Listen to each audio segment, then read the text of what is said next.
Olá, meu nome é Sandra e hoje a gente vai falar do uso responsável da palavra. Eu baseei esse estudo de hoje numa página do livro Vinha de Luz, capítulo 73, Psicografia do Chico e autoria de Emmanuel.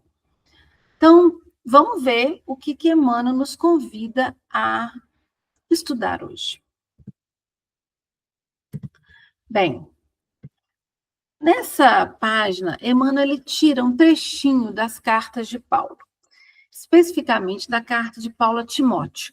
Tá? Timóteo ele é um filho do coração de Paulo, então ele vai dar alguns conselhos para Timóteo. Então, o conselho que a gente vai focar hoje é o seguinte: mas evita os falatórios profanos, porque produzirão maior impiedade. Tá? Então, o que a gente vai refletir hoje?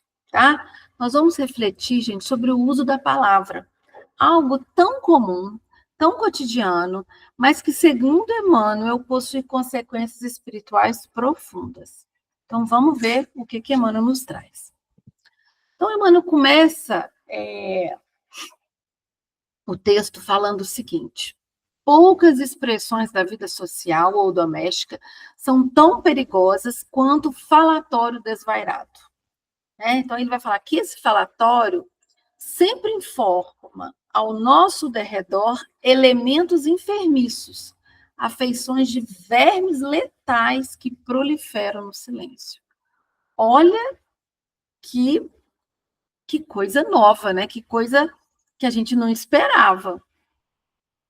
Então, falando sobre isso, todos nós, né, sobre a palavra, sobre falar, todos nós, a gente fala o dia inteiro.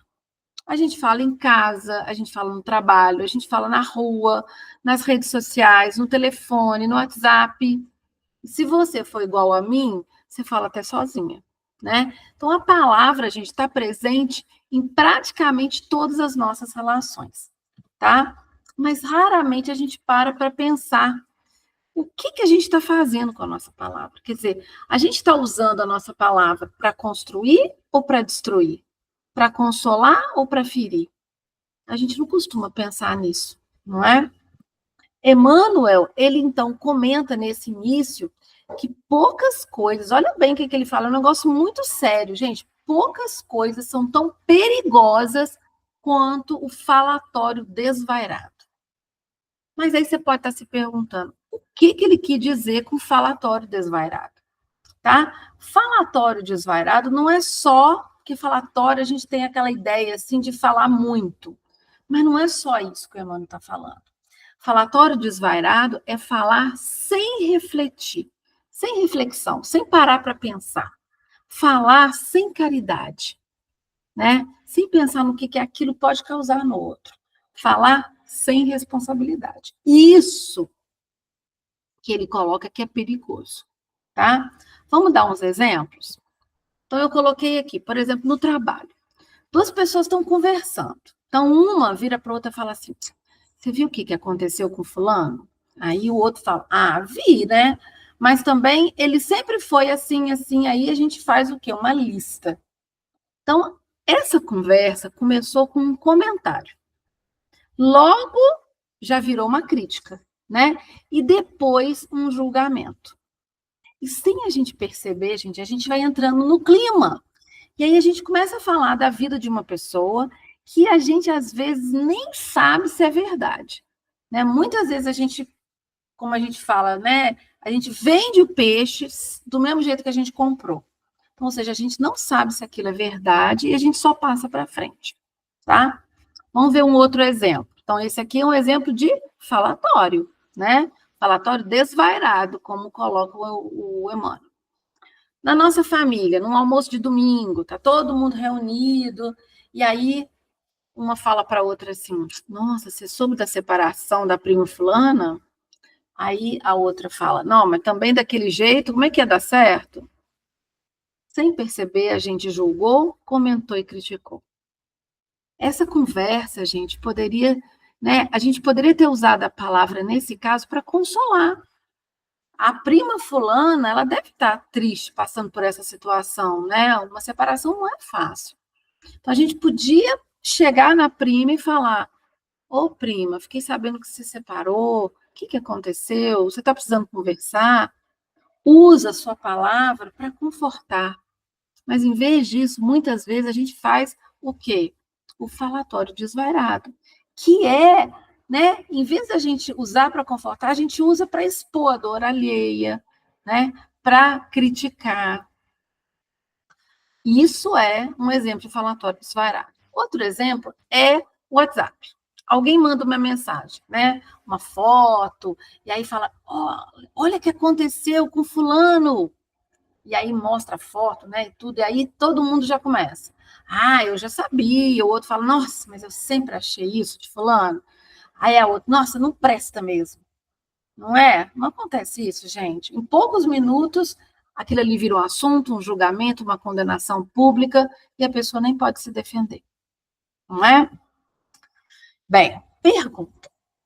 Eu acho interessante a gente ir fazendo perguntas, eu gosto de fazer perguntas, porque força a gente a trazer para a gente. Em vez de ficar uma coisa fora, a gente traz para a nossa vida. Então, pergunta. Quantas vezes já recebemos mensagens assim? E quantas vezes nós participamos, né, sem refletir? Bem, situações aparentemente inofensivas do dia a dia, coisas que a gente comenta, a gente fala da roupa de alguém, né? A gente critica o jeito de falar ou o jeito de ser de uma pessoa. A gente faz piada quando uma pessoa erra, né? A gente faz ironia. Então, isso parece que não é grave. Isso a gente faz dia a dia. Só que, se a gente faz isso sempre, aquilo ali vai somando, né? Então, às vezes a gente faz, né, graça, ou fala assim, de uma coisa de uma pessoa que ela erra, às vezes é uma língua presa, às vezes é o fato da pessoa gaguejar, né? Aí você faz uma gracinha, mas aquilo ali vai somando, aquilo ali pode ferir aquela pessoa, pode humilhar, pode afastar aquela pessoa de você e pode criar mágoas muito profundas.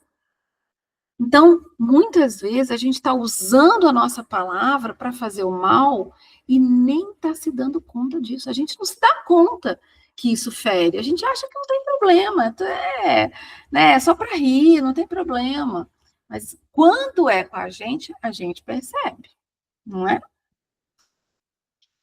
Aí eu fiquei pensando, gente, se a gente gravasse todas as nossas conversas de um dia inteiro, né? E a gente colocasse para todos nós aqui ouvirmos, será que a gente ia ficar tranquilo? Ou a gente ia ficar com vergonha daquilo que a gente falou? A gente tem que começar a pensar sobre isso. Qual que é o conteúdo do que eu ando falando? É algo que me envergonha ou algo que eu ia ficar tranquilo?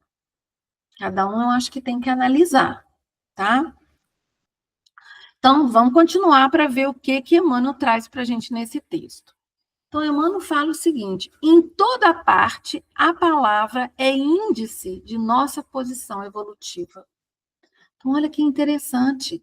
Ele está falando que a gente, pelo jeito que a gente fala e pelo conteúdo que a gente fala, a gente pode ter uma noção do quê?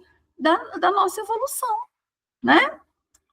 Então, o que a gente pensa, o que a gente sente e, e o nosso grau de evolução, né, a gente demonstra isso tudo pela maneira que a gente fala e por aquilo que a gente fala. Então, a gente tem que prestar atenção. O que eu ando falando? O que eu gosto de falar? E o jeito que eu falo? Para a gente poder analisar. Será que eu estou, assim, melhor? Ou ainda estou, assim, muito voltado para as coisas da Terra? Que espírito evoluído, gente, só fala de coisa útil. Eles não gastam tempo e energia dele com coisa que não é útil, com coisa que não vai levar a nada de bom. Então, muitas vezes não é o que a gente fala da gente. Se eu quero saber como é que eu tô, eu tenho que ver o que eu ando falando dos outros, especialmente quando essas pessoas não estão presentes. Então, isso ali é uma bússola que nos mostra como que a gente está, tá? A palavra, gente, é um reflexo da nossa alma, tá? Ela vai mostrar como que nós somos. Então, uma pessoa, ela pode falar muito bonito em público, ela pode parecer muito educada e gentil, mas se numa conversa a palavra dela for ácida, for irônica, for maliciosa e for crítica, isso revela o que ainda tem dentro dela, né? Vamos dar alguns exemplos? Então, olha bem, quando a gente quer parecer superior, então, quando a gente usa a nossa palavra para a gente parecer superior, o que que isso significa? Que a gente tem ainda dentro de nós orgulho, tá? Vamos dar uma situação? Eu gosto de dar situações porque eu acho que é mais fácil para a gente entender. Então, algo que eu já vi acontecer. Algumas pessoas estavam numa reunião e um vai falar, né? Ciclano vai falar com fulano, né? E aí o ciclano fala alguma coisa para o fulano e o fulano fala assim: peraí, você só tem mestrado, não é?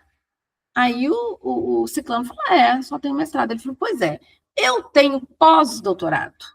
Então, o dia que você tiver pós-doutorado igual eu, você pode falar. Até lá, pode calar a boca. O que é isso, gente? Como que é essa situação? É uma pessoa querendo se mostrar superior, né? Isso mostra o quê? Que ela tem orgulho dentro dela. Então, a gente tem que analisar se a gente não faz isso no nosso dia a dia, né? Vaidade, tá? Vaidade é a gente sabe que a gente tem dentro de nós quando a gente fala querendo chamar atenção. Então, se eu falo querendo chamar atenção para mim, querendo chamar atenção, para às vezes, para alguma coisa que eu faço, é porque eu ainda tenho vaidade. Então, por exemplo, a pessoa fala assim: nossa, eu estou com uma dificuldade de aprender inglês, acho tão difícil. Aí a pessoa fala: nossa, difícil? Não, é muito fácil. Nossa, eu falo inglês desde nova, eu aprendi ainda novinha, super fácil. Então, olha bem, a gente quer chamar atenção para uma coisa que a gente faz. Isso é vaidade. Inveja. Uma das maneiras, né? A inveja tem várias maneiras de se mostrar, mas uma das maneiras da gente saber que a gente tem inveja dentro de nós é quando a gente critica o sucesso do outro, tá? Quando a gente acha uma coisinha para falar do sucesso do outro. Então, fulano é, fulano agora é diretor daquela empresa. Aí você fala assim: diretor, nossa, fiquei sabendo que os diretores todos têm reunião sexta-feira à tarde. É horrível. Então você começa a criticar, achar um defeitinho, não é? Isso, gente, é inveja, tá? Quando a gente critica o sucesso do outro, é porque a gente ainda tem inveja dentro do nosso coração. Impaciência. Impaciência é quando a gente fala sem refletir, né? Você é tão impaciente que às vezes a gente fala uma coisa assim, às vezes não é nem boa para a gente, mas a gente não parou para pensar. E egoísmo é quando a gente não pensa no sofrimento do outro. A gente só pensa na gente, você nem pensa. Então você fala uma coisa que pode ferir, mas você nem pensa. Então, ou seja, egoísmo, tá? Já vi acontecer isso, por exemplo, quando uma pessoa vai visitar um doente, e aí olha para o doente, né? A pessoa está ali naquela situação difícil, muito sensível, a pessoa fala: nossa senhora, mas como você está ruim, hein? Gente, onde que isso vai ajudar? Né? Ou seja, a pessoa só está pensando nela, ela não parou para raciocinar, tá? Vamos lá, mas o que então o Espiritismo ensina sobre a palavra? Ele ensina que a palavra cria vibrações, afeta o ambiente que está em torno de nós e marca o coração das pessoas. Uma casa onde predomina palavrão, crítica e ironia é uma casa onde o ambiente é pesado, o ambiente é tenso, é infeliz.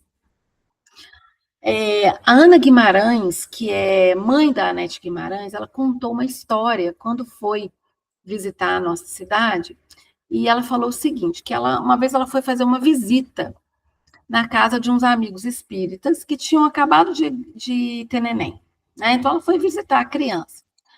E aí, chegando lá, né, o casal falou que a criança chorava sem parar, gritava, e que eles não estavam sabendo o que eles iam fazer, né?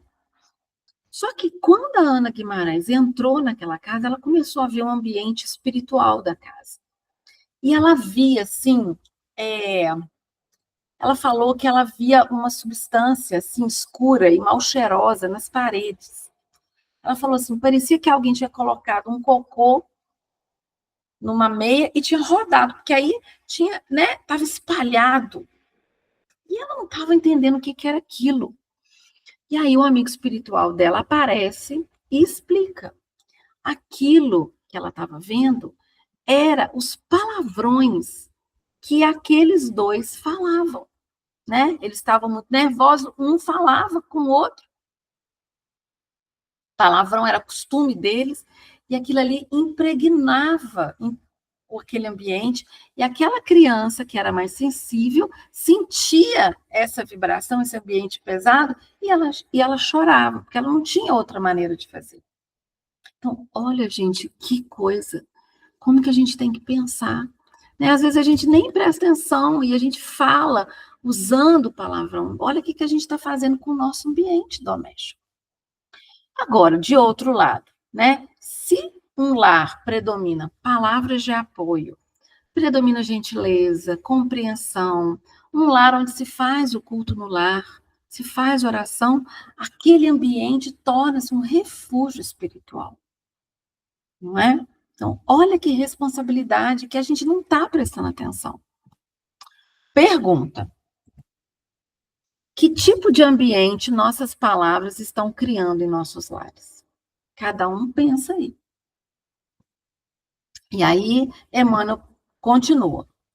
Deus criou a palavra, o homem engendrou o falatório. Então, a palavra é a criação de Deus. Agora, o falatório, que é você usar a palavra sem refletir, usar a palavra sem caridade, é desvio humano. A palavra foi criada para ensinar, para consolar, para orientar e para unir. Mas o falatório divide, fere, humilha e espalha discórdia, né? Emmanuel chega a comparar o falatório a doenças destrutivas da humanidade, porque esse falatório cria em torno de nós, né, uma enormidade de males morais. Então, cria calúnia, mexerico, maledicência e perturbação, né? E isso faz mal para a gente. Pergunta. Então, diante disso tudo, surge uma pergunta essencial. Se a palavra tem tanto poder, o que a doutrina espírita fala a esse respeito? Né? Então, Emmanuel começou a falar, mas o que a gente acha na codificação sobre isso? Então, vamos ver no Livro dos Espíritos, questão 903. Tá? Kardec pergunta: há culpa em estudar os defeitos dos outros? Então, quando a gente fica olhando a vida do outro, estudando os defeitos, há culpa nisso? Olha bem o que os Espíritos falam. Se for com o fim de criticar e divulgar, então, se a gente fala para criticar os outros e para divulgar, a grande culpa, porque é faltar com a caridade. Se é para fazê-lo em seu proveito pessoal e os evitar em si mesmo, pode algumas vezes ser útil. Ele fala que estudar os defeitos dos outros só é útil quando a gente faz o quê? A gente usa, a gente olha aquele defeito, nossa, fulano fala mal dos outros, nossa, mas é tão feio isso, né? E aí a gente fala assim, nossa, mas eu também gosto de falar mal, né? Então eu acho melhor eu não falar, não. Então a gente usa aquele defeito do outro para a gente se melhorar. Se a gente faz com essa finalidade, pode ser útil, tá? Então, o ensinamento é falar do erro alheio sem intenção de se melhorar é falta de caridade, tá? E no Evangelho? No Evangelho, no capítulo 10, no item 13, né? Também tem uma questão sobre isso. Fala o seguinte, fala sobre censura. A censura lançada sobre a conduta de outrem pode ter dois motivos. Então, quando a gente censura uma pessoa, a gente pode ter dois motivos para fazer. Um é para reprimir o mal, né? E o outro é para desacreditar a pessoa que a gente critica. Então, ele fala que essa última, que é para desacreditar a pessoa, não tem desculpa quem faz isso. Por quê? Porque se você faz isso, é por maledicência, é por maldade, tá? Então, se você faz para reprimir o mal, isso pode ser louvável. Mas vamos falar nós dois aqui, não é? É muito raro a gente fazer com o intuito de reprimir o mal. A maioria das vezes a gente quer falar mal do outro, a gente quer criticar. É por causa disso. Aí, gente, continuando no Evangelho segundo o Espiritismo, no mesmo capítulo 10, mas no item 16, os Espíritos vão, então, nos dar um conselho de como a gente deve se portar quando a gente está cometendo esse erro de censurar os outros. Então, eles falam que a gente deve, então, desenvolver a indulgência. O que é indulgência, gente? Indulgência, segundo os Espíritos, é jamais se ocupar dos atos de outrem. Então, quem tem indulgência dentro de si não fica prestando atenção na vida dos outros, tá? A menos que seja para prestar um serviço. E aí ele fala, mesmo nesse caso, a gente atenua os erros. Então, uma pessoa, às vezes, por exemplo, eu sou chefe e eu vejo uma má conduta no meu subordinado. Então, tem que chamar a atenção dessa pessoa. Então, eu estou prestando um serviço para essa pessoa. Então, eu vou falar com ele, mas mesmo assim eu vou atenuar. Como que eu atenuo o problema? Então, a gente faz assim, a gente pode falar, ó, fulano, você é, sei lá, preguiçoso, por exemplo, né? Eu sou a chefe, tô vendo ele que tá ficando lá no celular, tô vendo que ele tá com um pouco de preguiça. Então, eu chamo atenção. Mas eu vou atenuar, eu falo assim, ó, você é preguiçoso, mas quando você faz seu serviço, você faz muito bem feito. Então, o que a gente faz? A indulgência, ela faz isso, ela acha algo positivo para falar da pessoa, para não ficar só coisa ruim, tá?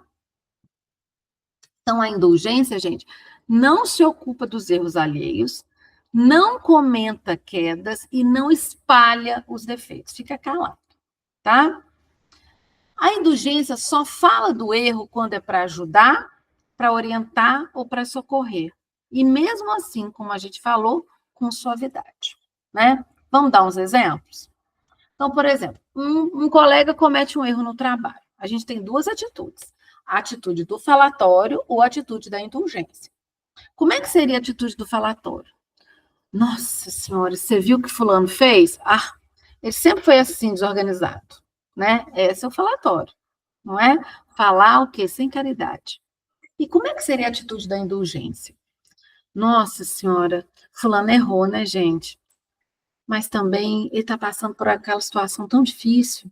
Vamos ver se a gente ajuda? Olha bem, você está vendo que a situação é a mesma, mas a palavra muda completamente o ambiente? Como que vocês imaginam que é esse ambiente do falatório? Né? Como é que está aquela ambiência? E como é que vocês acham que é o ambiente de quando a gente usa indulgência? Então, a nossa palavra muda o ambiente em torno de nós. Um outro exemplo, o filho tira nota baixa. E aí você já está cansada, você vira e fala, nossa, menina, você nunca vai ser nada na vida, só me dá desgosto. Né? Olha que coisa pesada. Como que seria essa mesma situação com indulgência? Ô, meu filho, você tirou nota baixa, não é? Mas aqui, você pode melhorar. Vamos estudar junto? Eu confio em você. Olha bem como uma palavra pode destruir a autoestima de alguém, que é o primeiro exemplo, ou fortalecer a esperança, que é o segundo exemplo. E uma discussão entre casal. Então, tá lá no meio da discussão e aí, né, um deles fala, nossa, mas você faz sempre isso. Nossa, como eu me arrependo de ter casado com você. E aí, o que acontece muitas vezes, gente? A gente fala no calor do momento e depois se arrepende, não é? Só que aí, mesmo se a gente pede desculpa, aquela palavra que você falou, você não pode apagar. Vai ficar gravada na memória daquela pessoa e no coração dela, não é? E muitas vezes, essas palavras ditas assim é que vão minando uma relação. Pergunta: quantas vezes já nos arrependemos de algo que falamos, mas era tarde demais? Então, gente, pensa, a gente tem que pensar antes de falar. Isso também é caridade, tá?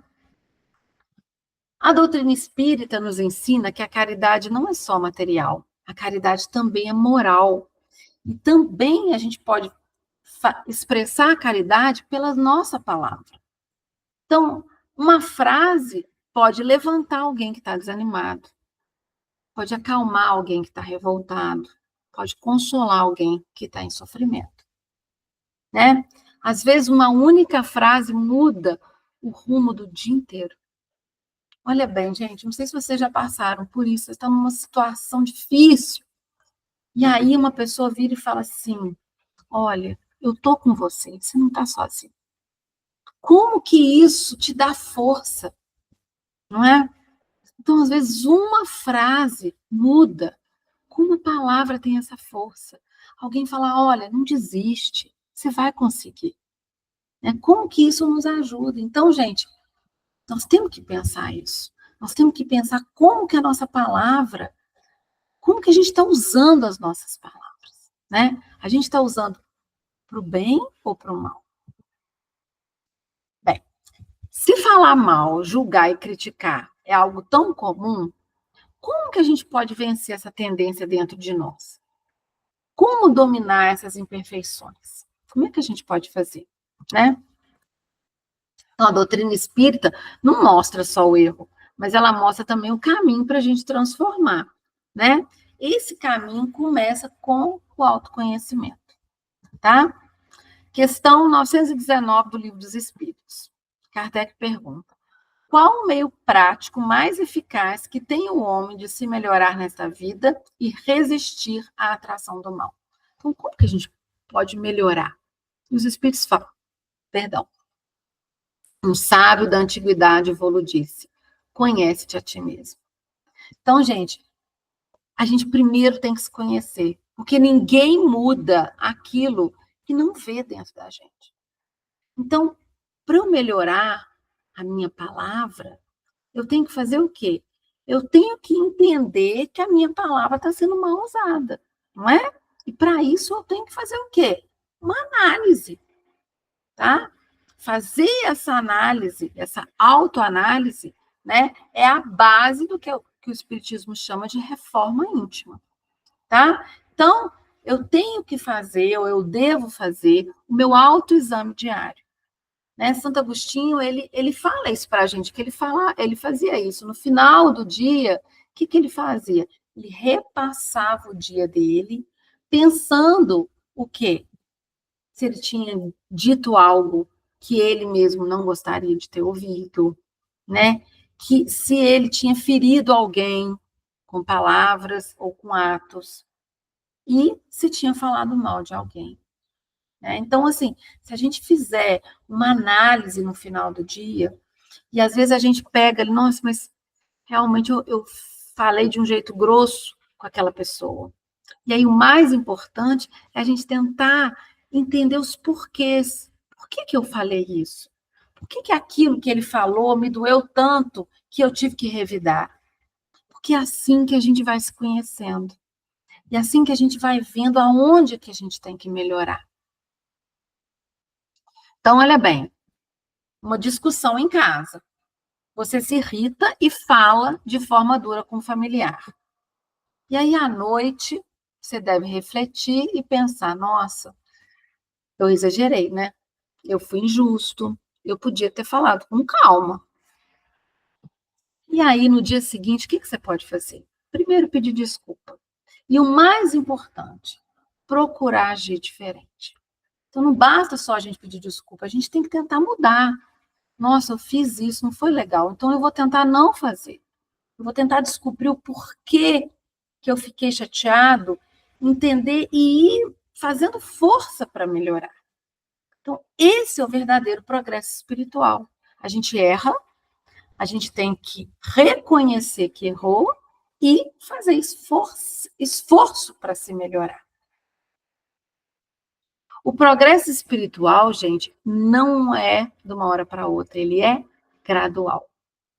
Por isso, o Espiritismo não exige de nós perfeição imediata, né? A perfeição é o quê? O meu objetivo, aonde eu quero chegar. O progresso é gradual, passo a passo. O importante é que a gente faça o quê? Firme, persevere no esforço, né? Por exemplo, a gente tinha falado de exemplo de falar mal dos outros, então ninguém, por exemplo, deixa de falar mal dos outros da noite para o dia, não é? Mas a gente pode o quê? Falar um pouquinho menos, julgar um pouquinho menos e ser o quê? Um pouco mais compreensivo. Pequenas atitudes diárias. Então, eu trouxe aqui algumas atitudes. A gente pode evitar comentários negativos. Às vezes está todo mundo falando mal, você pelo menos fecha a boca. Às vezes você até pensa, mas você fecha a boca. Segundo, não repetir notícias da vida alheia, ou seja, não passar para frente, né? Terceiro, pensar antes de falar. Então, antes de falar aquele negócio, dá uma pensada, né? Pedir desculpas quando errar e tentar trocar crítica por incentivo. Exemplo, no trânsito, alguém fecha seu carro, tá? Como é que seria o falatório?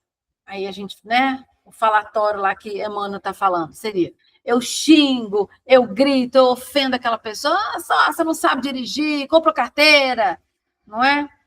Como é que seria com indulgência? Que é o que os espíritos estão nos ensinando. A gente pensar, ficar calado e falar assim: nossa, talvez ele estivesse distraído, né? Ou então, talvez esteja com um problema. Então, uma palavra não dita, que às vezes a gente nem fala, já é uma vitória. Um familiar repete um comportamento que nos irrita. Então, por exemplo, um filho que vai tomar banho e joga a roupa tudo no chão do banheiro, sendo que tem um cesto de roupa suja lá dentro do banheiro. E a mãe já falou várias vezes para ele guardar. Aí a mãe chega em casa cansada, vê aquela roupa no chão. Como é que seria o falatório? Meu Deus, meu filho, você nunca aprende. Eu já estou cansada disso. Como é que é a indulgência? Ô, meu filho, vamos conversar aqui. Mamãe está cansada. Mamãe chega em casa e aí tem ainda que pegar isso.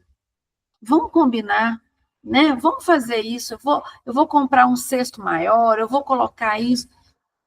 Olha como é que muda o ambiente da casa.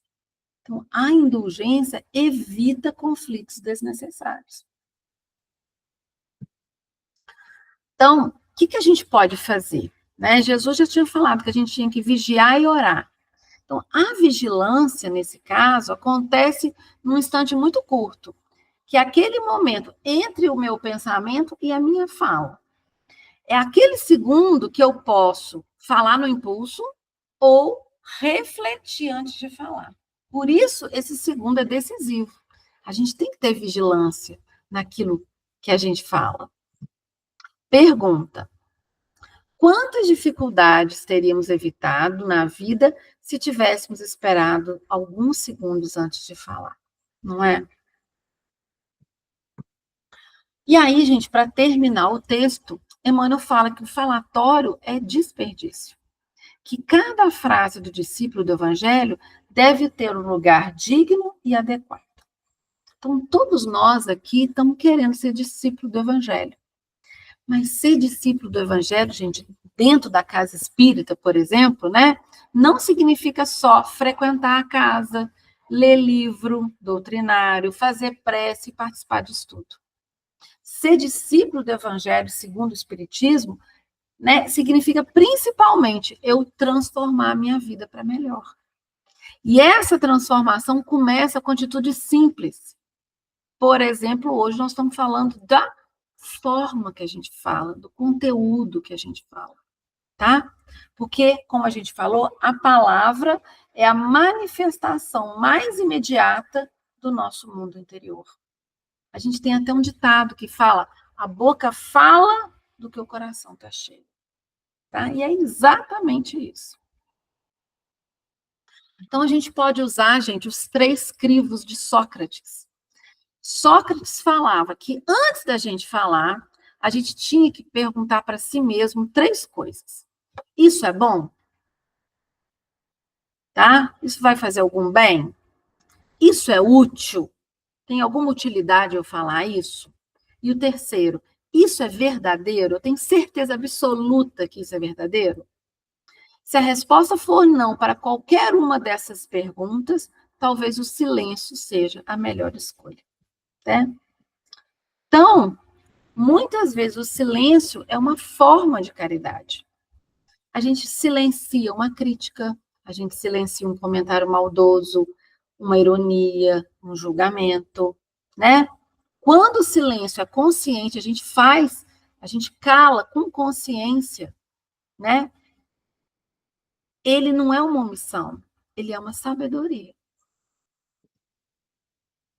E para a gente terminar, então, né, a palavra é um instrumento divino que Deus colocou nas nossas mãos. Né? Como a gente falou, ela revela o nosso pensamento, o nosso sentimento e o nosso grau de evolução. Se a gente quer progredir espiritualmente, a gente tem que começar a cuidar do que é que a gente fala. Então, eu espero que todos nós possamos transformar a nossa palavra em instrumento de paz, de consolo e de caridade.